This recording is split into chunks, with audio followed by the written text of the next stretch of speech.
All right, let's go to the vaccine because this is out of control and it's influencing. I had to change my Thanksgiving plans because the COVID thing here in New York is starting to rise again. It's crazy. And I can't expose my guests to any, if there's a 1 in 10 chance, I can't take it. So it was hard. I mean, I was really angry last night. Oh, geez, frustrated. So this COVID thing is just roaring through the country again. But the good news is that there is a vaccine, all right? The bad news is that Pfizer, the maker of the vaccine, sabotaged Donald Trump. Now, you think that's too strong a word? Not. Pfizer sabotaged the president. It had the vaccine and the conclusions that it worked before the vote, but didn't put it out until the week after the vote. So let's start with why that happened, all right? This was said by President Trump in the State of the Union last January. Roll the tape.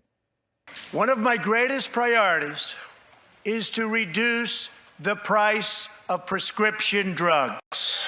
In many other countries, these drugs cost far less than what we pay in the United States, and it's very, very unfair.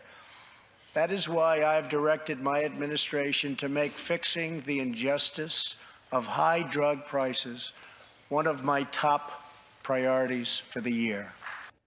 I made a mistake. That was 2018. He said that, not this year. Okay, so the drug companies don't like Trump.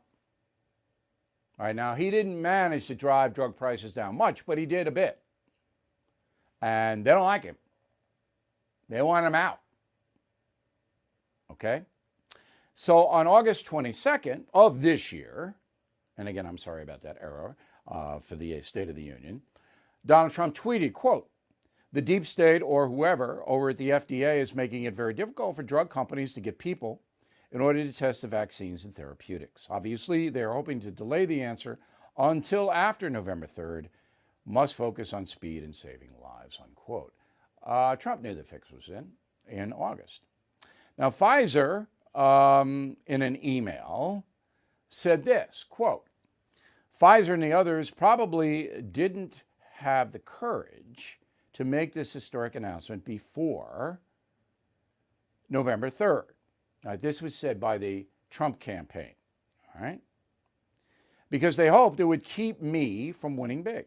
Truth is, if Joe Biden were president, you wouldn't have the vaccine for the 4 years, nor would the U.S. Food and Drug Administration have ever approved it so quickly. The bureaucracy would have destroyed millions of lives," unquote. So that is from the Trump campaign, quoting the president himself. I'm going to take the politics out of it and go back to the fact that Trump knew that Pfizer was not going to help him in any way. So then, to prove that, this week, Pfizer head of research and development for the company, Dr. Catherine Jensen, said, "We were never part of the warp speed." That was Trump's movement to get the vaccine quickly. "We were never part of the warp speed. We have never taken any money from the U.S. government or from anyone," unquote. Well, that's deceitful because they signed a contract with the U.S. government for $1.2 billion. And they were involved with Operation Warp Speed. So Pfizer lied to the American public because it knew that they played politics with the vaccine. Hey, Bill O'Reilly here. As you all know, the dollar is at a 10-year low, and November could spell real trouble.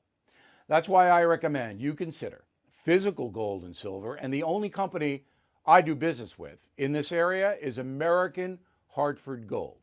You can call them right now. Make sure you tell them Bill O'Reilly sent you, and they'll give you a free gold coin on your first qualified order. Since I have been recommending American Hartford Gold, gold's up over 40%, silver over 60%.